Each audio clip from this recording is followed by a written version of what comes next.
aircon compressor just there, and you can see the connector to it just here, those two cables. There we go. So you can see the cables with a new connector, which I've connected up here. I've just got this running straight up to the top here and across here.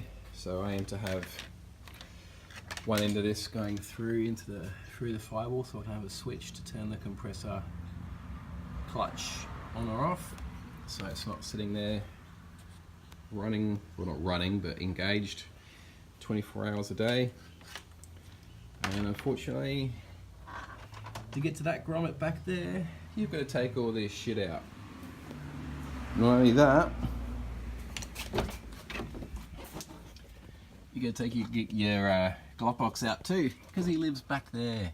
So there's a handy little hole actually in there, which is good, with a little plug in it. So pop that plug out, run the cable through, you can see it there. I'll probably just run that just up here and connect it up to the battery with a fuse. I could go here, which would be the ideal way of doing it, as that's the fuse box, and bypass the UPC, which appears to have some sort of error on it, but I'm doubtful of that. I actually think it's something to do with the computers, but I don't have quite have the software to access that, and Renault here in Brisbane have told me that that's not something that is an issue, unfortunately. So if I'm to believe them, that's not the problem.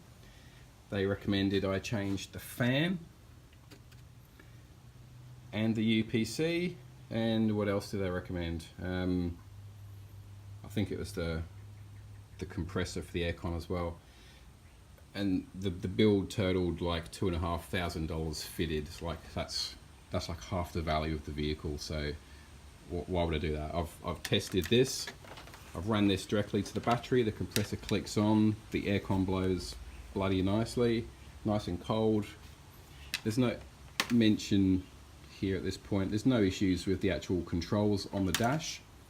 The controls turn on, but there's just no power getting from here to the compressor.